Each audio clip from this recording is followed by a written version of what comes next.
Hello dear student, welcome to KVS career academy. आज देखिए class 10th का science का पेपर है जो कि इससे बाहर कुछ नहीं जाने वाला, यानी मॉडल पेपर है। और इसमें वो क्वेश्चन कराए गए कि इससे बाहर कुछ नहीं जाने वाला, यानी आपको जैसा कि दिख रहा है आज हम कराने वाले हैं। और यानी कहने का मतलब 70 में से कम 65 से तो कम आना ही नहीं है। 65 नंबर से एक भी कम नहीं आना। 65 और यानी कितने हो गए, इस साइंस में 95 नंबर आने हैं। 100 में से 95 नंबर कोई नहीं रोक सकता। बस इस वीडियो को आप देखिए। बशर्ते वीडियो को देखने के बाद अगर आपके 95 से एक भी नंबर कम आता है तब हमसे कहिए। और देखा, जैसा कि आपने थंबनेल देखा है वो सही देखा है, इसमें कोई दो राय नहीं है। तो टाइम नहीं देते हुए आपको करेंगे, इसमें सीट में चालू करते हैं। पूरे पेपर का मतलब सॉल्यूशन कराया जाएगा, एंड तक देख रहिए। हर किसी ने पेपर कराया है पर इसका सॉल्यूशन हर किसी ने नहीं कराया, क्योंकि सॉल्यूशन कराने के लिए कुछ चाहिए। तो सॉल्यूशन नहीं कराया इसका, पर हल तो हर किसी ने करा दिया लगभग, मतलब यानी सॉरी, दिखा तो सभी ने दिया है पर मतलब इसका सॉल्यूशन नहीं कराया। देखिए, ये तो खंड तो तुम पढ़ ही लोगे, क्या करना होता है क्या नहीं करना होता है। यानी बहुविकल्पी क्या होता है, बहुविकल्पी प्रश्न कितने होते हैं, बहुविकल्पी प्रश्न होते हैं एक एक नंबर का, यानी एक एक नंबर का होता है। ये तो तुम्हें पता ही है, तुम कर ही रहे हो, तो इससे टाइम न लीजिए, डायरेक्ट करते हैं क्वेश्चन। बस देखो, पहला क्वेश्चन देख लीजिए जल्दी से।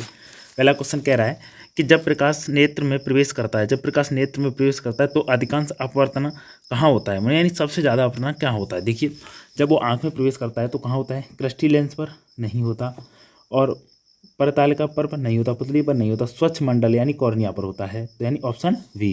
कौन सा बेटा, ऑप्शन वी। ऑप्शन लगा दो वी। ठीक है, नेक्स्ट क्वेश्चन की तरफ चलते हैं।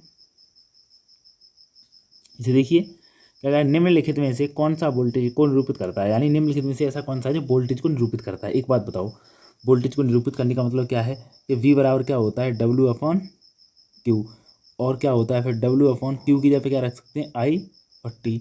जब आई टी रख सकते हो तो बताओ, अब यहाँ से नहीं निकाल सकते। देखो, अब डब्ल्यू को क्या कहेंगे, कार्य। कार्य सब में है ये, ठीक है।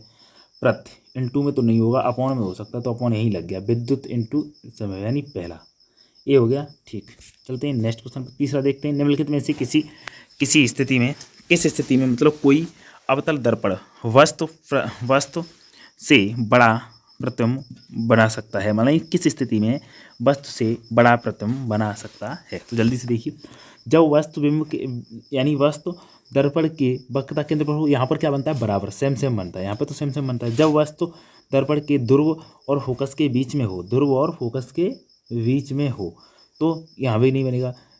क्या है, अधिक यानी बड़ा बना सकता है। ठीक है, जब वस्तु दर्पण के फोकस और वक्रता केंद्र के बीच में हो। ठीक बेटा, और जब वस्तु दर्पण की वक्रता केंद्र से अधिक दूर हो तब भी नहीं बनाएगा, सही बनाएगा यहाँ पर। यानी कहने का मतलब क्या है कि यानी जो अवतल दर्पण है वो वस्तु से बड़ा प्रतिबिंब कब बना सकता है, यानी वस्तु पे से सबसे बड़ा तो यहाँ भी होगा। देखो, दूसरा भी है, यहाँ भी बड़ा होगा, पर वो ये होगा वस्तु से बड़ा कब बना सकता है। पहले ही पूछ ले तो पहले ही बन सकता है, तो क्या दिक्कत है। ठीक है, नेक्स्ट क्वेश्चन की तरफ देखिए जल्दी से। पहला क्वेश्चन क्या कह रहा है, कक्षा में सबसे पीछे बेंच पर बैठा कोई विद्यार्थी श्याम पट पर लिखे अक्षर को पढ़ सकता है, परंतु पाठ्य पुस्तक में लिखे अक्षरों को नहीं पढ़ सकता। निम्नलिखित में से कौन सा कथन सही है, यानी इसमें से कौन सा कथन सही है। विद्यार्थी के नेत्र का निकट बिंदु उससे दूर दूर हो गया है, या विद्यार्थी के नेत्र का निकट बिंदु उसके पास आ गया है, या विद्यार्थी के नेत्र का दूर बिंदु उसके पास आ गया है, या दूर बिंदु उससे दूर चला गया। बताओ, निकट बिंदु, अब ये निकट बिंदु से संबंधित है। बताओ, तो ये दोनों तो आप ऐसे काट दोगे, ये दोनों ऐसे काट दो। अब ये काटने के बाद आप क्या देखोगे कि नेत्र के निकट बिंदु उससे दूर हो गया है या पास हो गया, तो यानी उसे वहाँ दूर का दिखाई दे रहा है, तो यानी दूर हो गया है। कहने का मतलब ए, ऑप्शन क्या है, ए लगा देना आप ऐसे देखते ही। ठीक है, अब नेक्स्ट क्वेश्चन चलते हैं। पाँचवा, पाँच प्रतिरोधक जिनमें प्रत्येक का प्रतिरोध 1/5 है, 1/5 है, इसका उपयोग कितना निम्न प्रतिरोध है। यानी कहने का मतलब क्या है, कम की बात आए तब क्या करना, समांतर, और ज़्यादा की बात आए तो क्या करना फिर, श्रेणी क्रम। ठीक है, ये दोनों अलग आपको पता होना चाहिए। किसकी बात कर रहा है, न्यूनतम की। न्यूनतम का मतलब क्या है कि कम चाहिए, यानी कम से कम चाहिए, तो उसे कम में मतलब क्या करोगे, समांतर में 1/r। तो कितना चाहिए, 5। 5 हो में 5 ही प्रतिरोध के हैं, 1 ऐसे करके, यानी 5 बार लेना है। तो 4 टाइम्स इंटू 5 कर दो, यानी 5 बार हो जाएगा। तो कितना होगा, यानी प्रत्येक 5,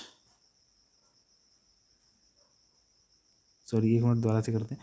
ठीक है, प्रत्येक ओम का 5 प्रतिरोध है, यानी तो 5 बार जोड़ना है। तो 5 5 5 क्या करोगे, 5 लासा ले लोगे, और क्या करोगे, सब में 5 ही 5, यानी एक आएगा 5।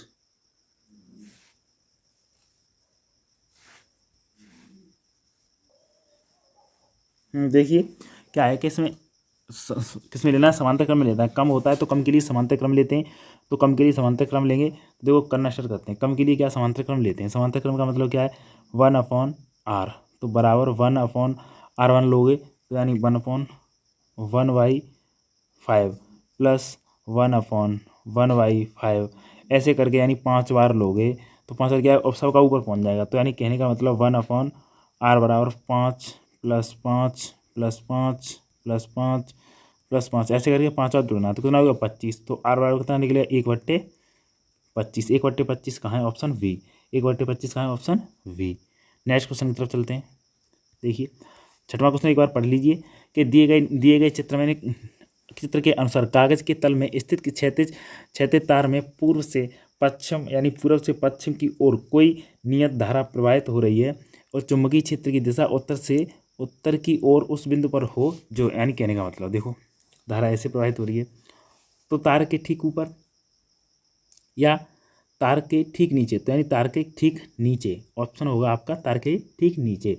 अब इसी प्रकार क्वेश्चन पढ़ते हैं। कौन सा, निम्नलिखित में से किसके द्वारा अनंत पर स्थित किसी वस्तु का प्रतिबिंब अत्यधिक छोटा होता है, यानी अत्यधिक छोटा किसमें होता है, अत्यधिक छोटा। बताइए जल्दी से जल्दी बताओ। क्वेश्चन करने की कोशिश करते हैं। तो देखो सुनो, केवल उत्तल दर्पण में ऐसा नहीं होता, केवल उत्तल अवतल दर्पण में नहीं है, उत्तल दर्पण को दोनों में नहीं होता। लेंस में, केवल लेंस में नहीं, उत्तल दर्पण, लेंस और अवतल यानी सब में होता है। कहने का मतलब क्या है, कैसी स्थिति क्या है, जैसे अत्यधिक छोटा बनेगा। सही है, डी है इसके लिए, डी ऑप्शन लगा दें आप, डी। ठीक है, नेक्स्ट क्वेश्चन पे चलते हैं। आप क्वेश्चनों को देख लीजिए बेटा, इससे बाहर कुछ जाने वाला नहीं है। एक बार देख लें, क्वेश्चन सेम टू सेम मिलेंगे, नहीं मिले तो बात करना। तो देखो सुनो, अब क्या है, एक मिश्र धातु है। एक मिश्र धातु क्या है ये देख लीजिए आप। तो एक मिश्र धातु है बेटा क्या, एक समांगी मिश्रण। ठीक है, ज़्यादा टाइम नहीं लिया हमने, जल्दी से करा दिया। अब देखो इसमें क्या है, इसमें बेटा होता है कि निम्नलिखित में से असंतृप्त हाइड्रोकार्बन को पहचानिए, यानी असंतृप्त हाइड्रोकार्बन को पहचानिए। तो CH3 असंतृप्त हाइड्रोकार्बन, यानी हाइड्रोकार्बन कहने का मतलब इसमें क्या पहचानना है, असंतृप्त, यानी पहला भी होगा, इसमें डबल है नहीं होगा। एक मिनट नीचे देखते हैं, इसमें भी है और इसमें दूसरा है, इसमें भी होगा। यानी कहने का मतलब ये है, इसमें बेटा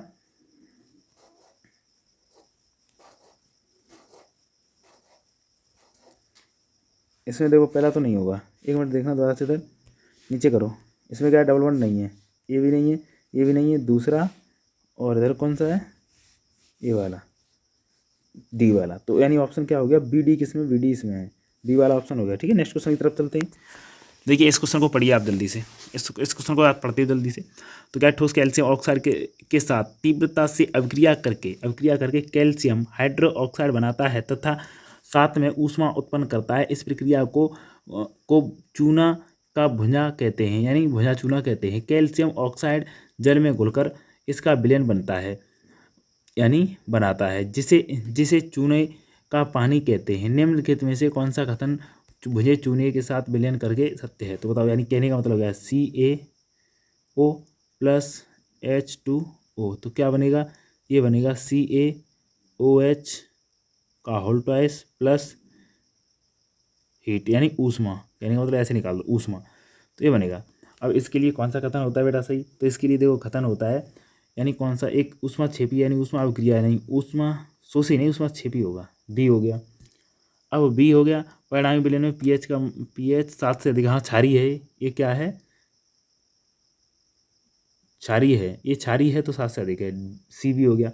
तो BC जिस ऑप्शन में वही है, बी, यानी BC, यानी कहने का मतलब ये वाला। ठीक है, कौन सा वाला, ये वाला। ठीक है, नेक्स्ट क्वेश्चन की तरफ चलते हैं। ये क्या कह रहा है, ये कह रहा है एक परमाणु की परमाणुीय त्रिज्या का निम्नलिखित में से कौन सा सही प्रदर्शन है, यानी कहने का मतलब कौन सा सही है।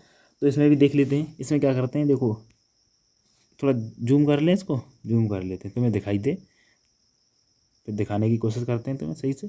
तो देखो इसमें क्या है कि KLM यानी R, ये नहीं जा रहा, यानी नाइट्रोजन जा रहा, नहीं जा रहा, ये भी गलत है, ये भी गलत, तो ये भी गलत है, ये भी गलत है, यानी सही कौन सा है फिर? सही है बी वाला ऑप्शन सही है, यानी कहने का मतलब। ठीक है, नेक्स्ट क्वेश्चन की तरफ। इसमें दिक्कत है, इसमें भी दो हो रहे हैं, एक तो दूसरा भी है, इसमें भी तीसरा भी है, दूसरा तीसरा दोनों, दूसरे तीसरे दोनों हैं, तो ऑप्शन हो गया बी। ठीक है, नेक्स्ट क्वेश्चन की तरफ चलते हैं। देखिए इस कॉलम को भरिए। ये क्या कह रहा है? कॉलम को रखेंगे यानी भरिए, तो column B column A. Bleaching powder के साथ संबंधित है, कौच का व्यंजक H2SO, यानी कहने का मतलब ये है इससे। ठीक है, बेकिंग सोडा H2 का यानी व्यंजक प्रत्यय अम्ल से, ए इससे है। धावन सोडा है कांच के व्यंजक, और सोडियम क्लोराइड ये तो है ही है बी से। अब देख लो, पहला सी से, इसे काट दो, इन दोनों में से ऐसे चेक कर लिया करो, पहला सी से, दूसरा डी से, ये सी वाला है। ठीक है, सी वाला ऑप्शन है आपका सही, इसे काट दो। नेक्स्ट क्वेश्चन की तरफ चलते हैं। 13, नीले लिटमस को लाल कर देता है अम्ल। क्या कर देता है? नीले लिटमस को क्या कर देता है? लाल कर देता है। ठीक है, नेक्स्ट क्वेश्चन की तरफ चलते हैं। ये क्या कह रहा है कि भुंजे चूने से भरी परखनली में जब मुंह द्वारा फूंका जाता है तब चूने का पानी किसकी मौजूदगी के कारण दूधिया हो जाता है? तो यानी ऑक्सीजन तो नहीं निकलती, मुंह से निकलता है कार्बन डाइऑक्साइड के उपस्थिति में हो जाता है। ठीक है, नेक्स्ट क्वेश्चन की तरफ। 15वां क्वेश्चन देखिए कि कुछ डायनासोरों में से एक मौजूद थे किंतु उड़ नहीं सकते थे, लेकिन पक्षियों में पर होते हैं जो उन्हें उड़ने में मदद करते हैं। विकास के संदर्भ में इसका अर्थ लिखिए, यानी इसका अर्थ लिखना है, इसका यानी जो विकास के संदर्भ में अर्थ लिखना है। सरीसृप की उत्पत्ति पक्षियों से हुई? नहीं। सरीसृप पक्षियों और विकास में संबंध नहीं है? नहीं। दोनों ही जीवों में पर समजात अंग है, यानी दोनों जीवों में ऐसा है कि परजात संघ नहीं। पक्षियों की उत्पत्ति सर्वजीव, हाँ सही है, ये बात सही है। अब आ जाइए 16 पे। 16 का क्या है? 16 का है, यदि किसी जीव का जीवाश्म पृथ्वी की अपेक्षा गहरी परतों से प्राप्त होता है तो हम भविष्यवाणी कर सकते हैं कि जीव का विलोप हाल ही कुछ वर्षों में हुआ नहीं। जीव का विलोप हजारों वर्ष पूर्व है। कहाँ हुआ था? हजारों वर्ष पूर्व। ये तो आप पढ़ते चले आ रहे हो, यानी ऑप्शन वी है आपका, जल्दी से देख लीजिए। ठीक है, नेक्स्ट क्वेश्चन की तरफ चलते हैं। देखिए 17वां क्वेश्चन आपके सामने ये दिखाया गया है। क्या कह रहा है इसमें? अंकुर, यानी भाग आ गया दूसरा, तो इसका अंकुर देख लीजिए क्या है इसका। डायरेक्टली हम आपको जल्दी से आंसर बताते हैं कि ए बी किस में भाग है। देखो, ए भाग, बी भाग, सी भाग। ये कह रहा है कि बीज पत्र, प्रारंभ और मूलकांक नहीं है, ये तो गलत है सर। इसमें सही है 17वां में सी। क्या कह रहा है? प्रांकुर, बीज पत्र और मूलांकर। ठीक है, नेक्स्ट क्वेश्चन की तरफ चलते हैं। देखिए, अमृता देवी बिश्नोई राष्ट्रीय पुरस्कार भारत सरकार द्वारा किस क्षेत्र में प्रदान किया था? किस क्षेत्र में प्रदान किया था बताओ? तो ये किस क्षेत्र में प्रदान किया था? यानी जीव संरक्षण हेतु ए। और 19वां, यदि मटर के एक गोल हरे तथा हरे रंग के बीज वाले पौधे, झुर्री तथा पीले रंग के बीज वाले पौधे में संकरण कराया जाए तो F1 के बीज कैसे होंगे? यानी F1 के बीज कैसे फंसे होंगे? तो ठीक है, F1 के बीज देखते हैं। यहाँ पे देखिए क्वेश्चन को जल्दी से पढ़ते हैं। तो यानी इसमें होंगे क्या? गोल और पीले। कौन से ऑप्शन में? यानी पीले, इसे काट दो, यानी पीले, गोल और पीले यही है। ठीक है, नेक्स्ट क्वेश्चन की तरफ चलते हैं। देखो 20वां क्वेश्चन समझ लीजिए। 20वां क्वेश्चन क्या कह रहा है कि निम्नलिखित में से ए अंकित मादा, यानी ए मादा जनन तंत्र के किस भाग को प्रदर्शित करता है? ए है, वो किस भाग को, मादा के जनन को, इस भाग को प्रदर्शित कर रहा है। ए है ये, तो ये किस भाग को करता है? ए भाग क्या है? ए भाग कहने का मतलब है अंडाशय। क्या है? अंडाशय। आंसर होगा इसका डी। देखिए बेटा, और आगे चलते हैं। अब आ गया, देखो एक क्वेश्चन आ गया, मैं तुम्हें क्वेश्चन दिखा देता हूँ, आप करने की कोशिश करना। और बेटा मैं इससे आगे, अगर ये वाला खंड है आप कमेंट करोगे तब भी और नहीं करोगे तब भी, मैं इसको क्या करूँगा कि अगली वीडियो में इसका फुल सॉल्यूशन दूंगा, क्योंकि वीडियो हो रही लंबी, तो इसलिए आप ऑप्शन वाइज इससे तब तक याद कीजिए। और नेक्स्ट वीडियो में कुछ घंटों बाद दूसरी वीडियो आ जाएगी, तो इस वीडियो को देखकर आप पूरा पेपर कर दीजिए। इससे बाहर कुछ नहीं जाने वाला। बेटा क्वेश्चन आपको चेक करा देता हूँ, क्वेश्चन दिखा देता हूँ मैं। क्वेश्चन क्या दिखा देता हूँ कि देखो पहला क्वेश्चन है, ये कहने का मतलब क्या है, गोली दर्पणों द्वारा परावर्तन के लिए चिन्हों की प्रॉपर्टी कीजिए। ठीक है, कर सकते हैं। वायुमंडल में अपवर्तन किस प्रकार होता है, तारे क्यों टिमटिमाते हैं जबकि ग्रह नहीं टिमटिमाते। ठीक है, क्या कारण होता है सब बता दीजिए। इसी प्रकार देख लीजिए, ये आ गया, यानी प्रश्न नंबर तीसरा, 2 ओम 3 ओम 6 ओम के प्रतिरोधक को किस प्रकार संयोजित करने पर कुल प्रतिरोध 4 ओम 5 ओम 1 ओम हो, यानी 4 ओम होगा तो यानी अधिक आ रहा है तो क्या होगा, श्रेणी क्रम में जोड़ दो। 1 ओम लाना है तो मिनिमम यानी समांतर क्रम में जोड़ दो, ऐसे करके कर देना। ठीक है, ऐसे करना है ये। और एक क्वेश्चन ये दे रखा है अंगूठा वाला, ठीक है, यहाँ से देख लो, या फिर इसे कर दो, या 6 नंबर में ये भी है, या 6 नंबर में क्या है, वैद्युत मोटर की कार्यविधि संयंत्र, ये लिख दो। ठीक है, नेक्स्ट क्वेश्चन और ये आ जाएगा फिर, निम्नलिखित यौगिकों की संरचना कीजिए।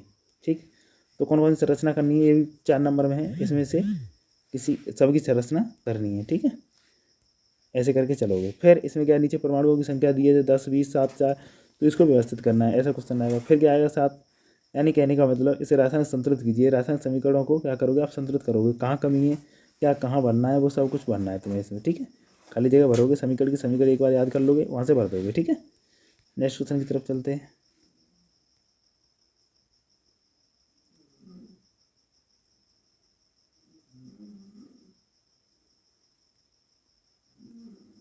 देख लीजिए, ये क्या कह रहा है, निम्नलिखित में संयोजन अभिक्रिया पे और संचारण और भर्जन इनमें से टिप्पणी लिखिए इन पर, या फिर क्या कीजिए संकुल, यानी ये तो आपने पढ़ा ही होगा, इस पर आसानी से आप क्या कर सकते हैं, टिप्पणी लिख सकते हैं। ऐसे ही रंध्रों खुलने के और बायोगल प्रक्रिया, 4 नंबर का ये भी क्वेश्चन है, 4 नंबर का ये, 4 नंबर का ये, 6 नंबर का ये क्वेश्चन, यानी ये कर दो। 11वां क्वेश्चन 6 नंबर का है, 6 में दोनों में से कोई सा कर सकते हो, मानव का सचित्र वर्णन बना सकते हो या इनमें से कर सकते हो। यहाँ पे आपका पेपर हो गया खत्म, इतने क्वेश्चन आपको करने बेटा। तो इसलिए क्या करोगे, आप चैनल को सब्सक्राइब कर लो जल्दी से, सब्सक्राइब करोगे और सब्सक्राइब करने के बाद क्या करोगे, एक लाइक करोगे, और लाइक करने के बाद चैनल को यानी वीडियो को शेयर जरूर करोगे, इतना जरूर कर देना। शेयर करने पर बस आपका कुछ नहीं जाएगा, हमारा फायदा होगा और हम आपके लिए बेस्ट लाने की कोशिश करेंगे। Thank you. इस वीडियो पर हम चाहते हैं लाइक कम से कम 50 लाइक हो जाएँ तो आप बहुत अच्छा रहेगा बेटा।